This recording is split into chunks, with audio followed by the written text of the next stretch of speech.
अब ये सब डॉक्टर गू के ऑफिस में आ गए होते हैं जी श्याओ, और उसके डैड को तो बिलीव ही नहीं हो रहा होता कि ये वही बार बार लड़का डॉक्टर कैसे हो सकता है। तो वो जब उन्हें अपना कार्ड दिखाते हैं तो तब जाकर इन्हें यकीन आता है। खैर वो अब इन्हें फिर से मिस्टर लिन का टेस्ट करवाने की एडवाइस देते हैं, तो ये लोग इस बात के हक में नहीं होते। अब इससे पहले कि जी श्याओ डॉक्टर से कोई आर्ग्यू करती, मॉम तो इन्हें वहाँ से जाने को कह देती है। फिर डॉक्टर गाओ डॉक्टर गो से उसके ट्रांसफ़र को लेकर बात करती है, तो यहाँ पर हमें पता चलता है कि इसके ट्रांसफ़र के पीछे भी एक स्टोरी है जो कि मेडिकल एक्सीडेंट के रिलेटेड ही है, और इसके बारे में हमें फ़िलहाल कुछ ज़्यादा नहीं बताया गया है। मॉम तो अपने हस्बैंड को इमोशनली ब्लैकमेल करके हॉस्पिटल में एडमिट होने के लिए मना ही लेती हैं। एक पेशेंट की सर्जरी को लेकर सारे डॉक्टर्स की मीटिंग हो रही होती है, तो यहाँ पर जब डॉक्टर गो इस सर्जरी को लेकर अपना पॉइंट ऑफ व्यू बताता है तो उसकी बात पर प्रेसिडेंट एग्री करते हैं। बट यहाँ पर डॉक्टर युन को खास तौर पर ही डॉक्टर गू से काफ़ी चिढ़ होती है और वो उसके मेडिकल एक्सीडेंट को लेकर क्रिटिसाइज करने लगता है। तो ये बात चोरी चोरी जी शियाओ भी सुन लेती है। दूसरी तरफ हम गू शियाओ को देखते हैं जो कि एक रेस्टोरेंट पर सैन को पटाने के फुल मूड में होता है, बट वो भी उससे तेज़ ही होती है, उसके किसी भी झांसे में नहीं आती। जी शियाओ जब वार्ड में आती है तो वो एक छोटे से क्यूट से पेशेंट क्यू को स्नैक्स देने लगती हैं, तो डॉक्टर गू उसे ऐसा करने से मना करता है क्योंकि पेशेंट्स की हेल्थ के लिए ये चीज़ें अच्छी नहीं होती। खैर फिर वो मॉम डैड को कहने लगती है कि हम डॉक्टर गू पे ट्रस्ट नहीं कर सकते क्योंकि मैंने सुना है कि ये एक मेडिकल एक्सीडेंट में इन्वॉल्व है। उसकी ये बात गू भी सुन लेता है और वो इस बात पे बहुत सैड हो जाता है एंड वो फिर प्रेसिडेंट के पास जाकर फिर से अपने ट्रांसफ़र को अप्रूव्ड करवाने की बात करता है। अब उस एक्सीडेंट की जो भी स्टोरी थी, लेकिन उससे डॉक्टर गू मेंटली बहुत ही हर्ट हुआ था। रात को वो किसी के घर के बाहर जाकर अंदर देखने की कोशिश करने लगता है। वहाँ पर मौजूद आंटी भी इस बात को नोट कर लेती हैं कि कोई देख रहा है, बट फिर कोई भी रिएक्शन दिए बगैर अंदर चली जाती हैं। जी श्याओ तो बहुत कंफ्यूज होती है कि क्या वाकई में हमें डैड का दोबारा टेस्ट करवाना चाहिए या नहीं। सो वो फिर सैन को कॉल करके डैड के लिए एक अच्छे डॉक्टर को अरेंज करने का कहती है। उसके पीछे खड़ा डॉक्टर गू भी उसकी बातें सुन लेता है। सैन के साथ गू शियाओ बैठा होता है, तो वो उसे कहता है कि मैं एक डॉक्टर को जानता हूँ, रात को पेशेंट्स को डिस्टर्ब ना करते हुए। जी शियाओ बाहर ही ठहरी रहती है, तो जब डॉक्टर डू उसे ऐसे देखते हैं तो वो उसे अपने साथ चलने को कहते हैं। अब जिस रूम में उसने जी शियाओ को ठहराया था वो डॉक्टर गू का था। अब उसे यहाँ देखकर वो तो चुपके से वहाँ से निकलने की कोशिश करने लगती है, बट वो तो उसे देख ही लेता है। फिर उसके पूछने पर वो उसे बताती है कि मुझे यहाँ पर डॉक्टर डू ही लेकर आए थे। अब पहले तो गू उसे वहाँ से जाने को कह देता है, बट फिर अपने कोल्ड बिहेवियर से शर्मिंदा होकर उसे फिर रूम में जाने को कह देता है और खुद फिर अपने ऑफिस में चेयर पर ही सो जाता है। नेक्स्ट डे वो फिर से जब अपने रूम में जाता है तो आगे से जी शियाओ को सोता देखकर फिर वहाँ से वापस चला जाता है। फिर बाद में गू शियाओ उसे कॉल करके कहता है कि तुम्हें हॉस्पिटल में मौजूद एक मिस्टर लिन का ख्याल रखना है, और साथ में वो उसे उसकी बेटी से मिलवाने की बात करता है। अब उसे तो पता चल जाता है कि ये आखिर मुझसे किसकी सिफारिश कर रहा है। जी शियाओ को सैन कॉल करके बताती है कि डॉक्टर का अरेंज हो गया है, तुम खुद ही उससे मिलकर डैड के बारे में डिस्कस कर लेना। अब बाद में वो फिर एक होटल आ गई होती है और यहाँ पर वो तो उसे डॉक्टर गू के बारे में बताने लगती है कि वो बहुत ही कोल्ड बंदा है और साथ में जी भरकर उसकी बुराइयां करती है। अब गू तो पीछे खड़ा उसकी बातें सुन रहा होता है। फिर उसे वहाँ देखकर जी शियाओ शर्मिंदा ही हो जाती है। अब फिर से वो उसे क्रिटिसाइज करने लगती है कि मुझे नहीं पता था कि सैन तुम जैसे पर्सन को ही अरेंज करेगी। डॉक्टर गू फिर इस बात से चिढ़कर उसे कहने लगता है कि तुम्हें आखिर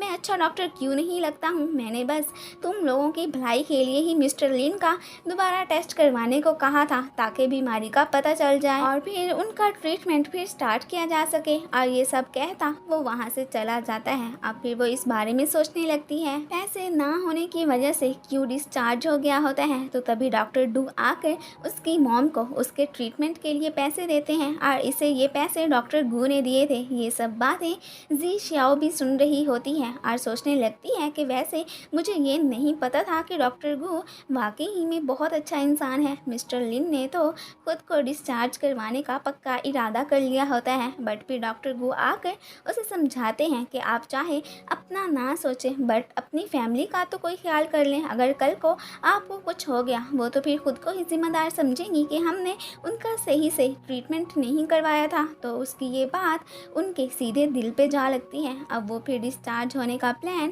कैंसिल कर देते हैं। तो इस बात पे ये माँ बेटी काफ़ी सरप्राइज़ होती हैं कि ये अचानक बदलाव कैसे आया। जी श्याओ को तो पता चल जाता है कि ये सब डॉक्टर गू की बदौलत ही हुआ है। इन दोनों को एक दूसरे की तरफ देखते हुए क्यू भी देख लेता है और सोचने लगता है कि ये क्या चक्कर चल रहा है। अब इन्होंने उनके दोबारा टेस्ट के लिए सैंपल दे दिए होते हैं और जिस बात का डर था वही सही साबित होता है। डॉक्टर गाओ फिर डॉक्टर गू को आकर कॉन्ग्रेट्स कहती है कि तुम्हारी वजह से हम लिन की डिजीज़ का मालूम कर सके हैं। जी श्याओ और मॉम तो मिस्टर लिन की रिपोर्ट आने से बहुत इमोशनल होती हैं और उनके सामने तो वो बिल्कुल नॉर्मल ही रिएक्ट करती हैं। जी श्याओ को सैड देखकर क्यों आकर उसे लॉलीपॉप देता है कि मीठा खाने से आपकी टेंशन कम हो जाएगी। तो वो उसे थैंक्स कहकर फिर रूफ टॉप पर आ जाती है।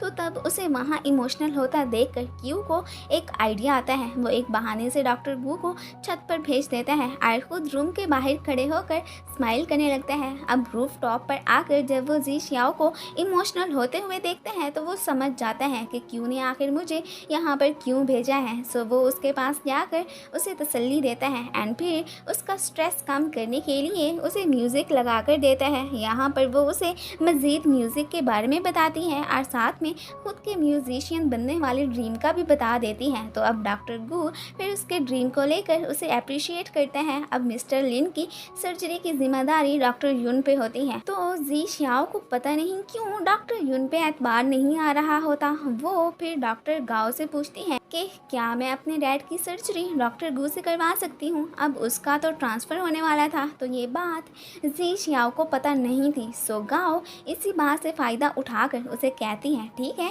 तुम डॉक्टर गू को सर्जरी करने के लिए मना लो, फिर वही तुम्हारे डैड का ट्रीटमेंट करेंगे। फिर मॉम उसे पैसे देकर डॉक्टर गू के लिए कुछ गिफ्ट्स वगैरह ख़रीदने के लिए कहती है कि हो सकता है कि वो हमारी काइंडनेस को देखकर लिन की सर्जरी करने के लिए मान ही जाएगा। फिर वो डैड की सर्जरी के बारे में बात करने डॉक्टर गू के पास आ गई होती है और गिफ्ट्स के तौर पर वो तो उसके लिए ऑरेंज और साथ में एंटी हेयर फॉल शैम्पू लेकर गई थी। अब वो उसके दिमाग का इतना दही बनाती है कि वो उसे रूम से बाहर निकाल देता है और फिर अपने हेयर्स को चेक करके स्माइल करने लगते हैं। फिर डॉक्टर गाओ इस बारे में उससे बात करने जाती है। वो तो खुद को उसके बहुत क्लोज करने लगती है और तभी जी श्याओ जब डोर ओपन करती है तो वो उसके हाथ में डॉक्टर गू का हाथ देकर फ़ौरन से अपना फेस साइड पे कर लेती है। तो डॉक्टर गू को गाओ से जान छुड़ाने का बहाना मिल जाता है। वो जी श्याओ को वहाँ बैठने को कहता है और गाओ फिर वाकई में वहाँ से चली जाती है। जी श्याओ फिर यहाँ पर उससे पूछने लगती है कि डॉक्टर गाओ तुम्हारी एक्स गर्लफ्रेंड है क्या, क्योंकि तुम उससे दूर भाग रहे हो। इसका मतलब यही हुआ कि वो ब्रेकअप के बाद तुमसे पैचअप करना चाहती है और तुम इस बात के हक में नहीं हो। बट वो तो उसे कोई भी जवाब दिए बगैर वहाँ से जाने को कह देता है। अब वो फिर मिस्टर लिन की सर्जरी के बारे में